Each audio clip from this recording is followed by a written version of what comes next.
Assalamualaikum warahmatullahi wabarakatuh. Perkenalkan, nama saya Ali Muhammad Fardi dari Teknik Elektro Universitas Islam 45 Bekasi.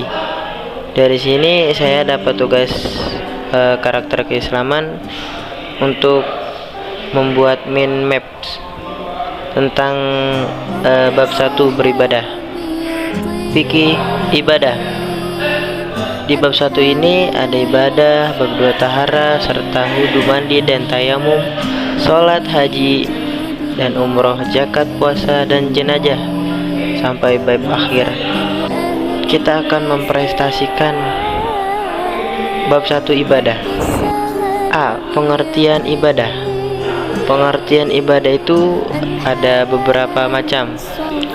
Secara etimologi, yaitu tunduk patuh, merendahkan diri dan hina.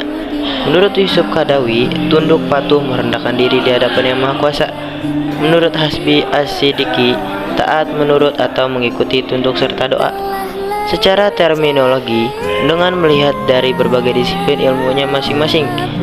Dan menurut ahli tauhid dan hadis ibadah, mengesahkan dan mengagungkan Allah dengan sepenuhnya atau mentakzimkannya serta menghinakan diri dan menundukkannya jiwa kepadanya. Firman Allah dalam surat An-Nisa, yaitu sembahlah Allah dan janganlah kamu mempersekutukannya dengan sesuatu pun. Pengertian ibadah selanjutnya dari Nabi Shallallahu Alaihi Wasallam bersabda, doa itu otaknya ibadah. Menurut Ikrimah, salah seorang ahli hadis, mengatakan bahwa ibadah itu sama artinya dengan tauhid. Lebih ditegaskan bahwa segala lapas ibadah dalam Al-Quran diartikan dengan tauhid. Menurut ulama akhlak, mengerjakan segala bentuk ketaatan badaniyah dan menyelenggarakan segala syariat atau hukum. Menurut sabda baginda Nabi Shallallahu Alaihi Wasallam, memandang kepada ibu, bapak atau kedua orang tua karena cinta kita kepada mereka berdua adalah ibadah. Dan hadis Nabi Shallallahu Alaihi Wasallam yang dirawatkan oleh As-Suyuti, yaitu ibadah itu 10 bagian, 9 bagian daripadanya terletak dalam mencari harta yang halal.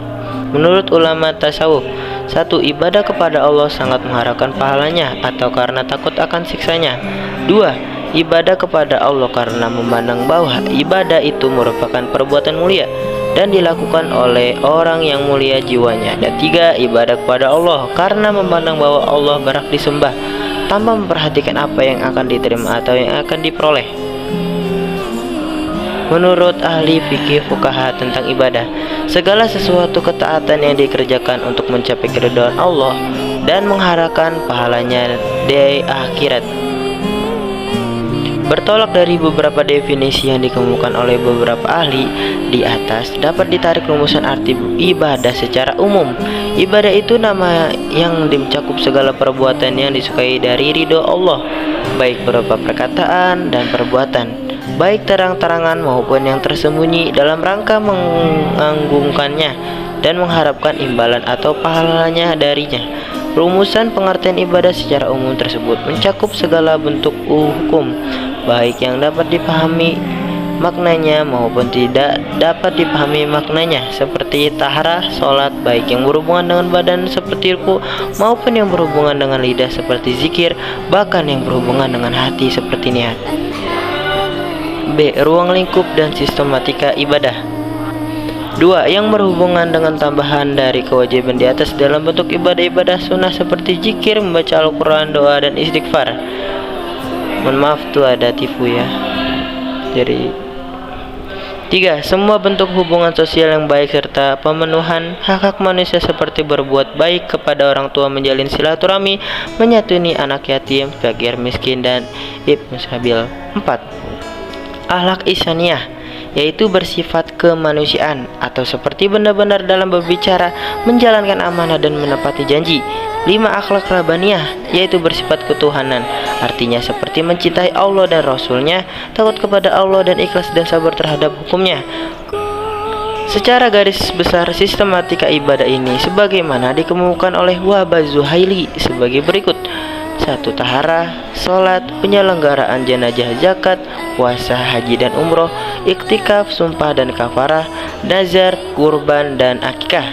Berkaitan dengan sistematika ibadah tersebut, buku ini akan membagi pembahasan itu kepada ibadah taharo atau wudu, mandi, dan tayamum, sholat, puasa, jenazah, zakat, haji dan umroh, udhiyah, hakikat sembelihan, dan buruan. C. Tujuan hakikat dan hikmah ibadah. 1. Tujuan ibadah. Tujuan pokok beribadah adalah pertama, untuk menghadapkan diri kepada Allah dan mengkonsentrasikan niat dalam setiap keadaan agar mencapai derajat yang lebih tinggi atau mencapai takwa. Kedua, agar tercipta suatu kemaslahatan dan menghindarikan diri dari perbuatan keji dan munkar. Artinya manusia itu tidak terlepas dari disuruh dan dilarang, mengerjakan perintah dan menjauhi larangan, maka berlakulah pahala dan siksa. Itulah inti dari ibadah. 2. Hakikat, bahwa Hasbi Asyidik memberikan tekanan bahwa seseorang mukalah tidaklah dipandang beribadah atau belum sempurna ibadahnya bila seseorang itu hanya mengerjakan ibadah dengan pengertian fuqaha atau ahli usul saja. 3. Hikmah ibadah, Allah mewajibkan beriman dengan maksud untuk membersihkan hati dari syirik, kewajiban sholat untuk mensucikan diri dari takabur, diwajibkan zakat untuk menyebabkan sebab diperoleh rezeki, mewajibkan berpuasa untuk menguji kesabaran, keikhlasan manusia, mewajibkan haji untuk mendekatkan umat Islam antara satu dengan yang lainnya. Hubungan ibadah. Hubungan antara ibadah dan iman merupakan mata rantai yang tidak dapat dipisahkan antara satu dengan yang lainnya. Hal ini karena ibadah merupakan amal saleh yang dianjurkan, bahkan merupakan tujuan utama adalah hidup dan kehidupan manusia di alam dunia. Macam-macam ibadah ditinjau dari berbagai segi. Ditinjau dari segi ruang lingkupnya dapat dibagi kepada dua macam, yaitu ibadah khasa. Apa tuh ibadah khasa? Ibadah khasa itu yaitu ibadah yang ketentuan dan cara pelaksanaannya telah ditetapkan oleh nas, seperti sholat, zakat, puasa, haji, dan lain sebagainya. Ibadah ammah yaitu semua pernyataan dan perbuatan yang baik dilakukan dengan niat yang baik semata-mata karena Allah, ikhlas, seperti makan, minum, bekerja, berbuat kebaikan kepada orang lain, dan sebagainya. Bila dari bentuk dan sifatnya, ibadah dibagi kepada 4 macam, yaitu 1. Ibadah yang berupa perkataan, 2. Ibadah yang berupa perbuatan, 3. Ibadah dalam pelaksanaan berupa menahan diri, 4. Ibadah yang bersifat menggugurkan hak. Dilihat dari segi waktunya keadaannya, Hasbi Asyidiki membagi kepada 36 macam, 13 dan dalam buku ini hanya dituliskan sebagai saja, yaitu ada 11 macam. Ada apa saja? Yaitu 1. Muaddah. Apa itu muaddah? Muaddah itu ibadah yang dikerjakan dalam waktu yang telah ditetapkan oleh syara, seperti melaksanakan sholat 5 waktu. 2. Makdi. Ibadah yang dikerjakan setelah melampaui batas waktu yang ditetapkan oleh syara. Ibadah ini merupakan pengganti dari ibadah yang tertinggal. 3. Mu'ad. Ibadah yang dikerjakan dengan diulangi sekali lagi dalam waktunya untuk mendapat kesempurnaan, misalnya melaksanakan sholat secara berjamaah dalam waktunya. 4. Mutlak. Ibadah yang sama sekali tidak dikaitkan waktunya oleh syara dengan suatu waktu yang terbatas, seperti membayar kafarat. 5. Muakkad.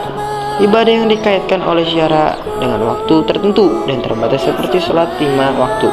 6. Muasa. Apa tuh muasa? Muasa itu ibadah yang lebih luas waktunya dari waktu yang diperlukan untuk melaksanakan kewajiban yang dituntut pada waktu itu, seperti sholat 5 waktu.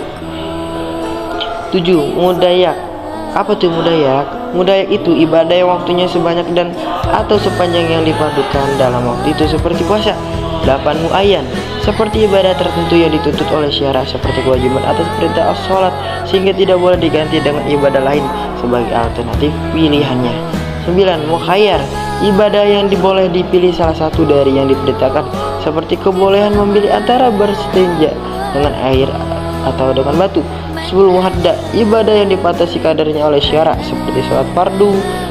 11. Goiru muhadda. Artinya ibadah yang tidak dibatasi kadarnya oleh syara, seperti mengeluarkan harta di jalan Allah. Itulah presentasi dari saya. Mohon maaf jika terlambat karena waktu Bapak. Semoga nilainya bagus. Terima kasih. Wassalamualaikum warahmatullahi wabarakatuh. Salam dari Ali.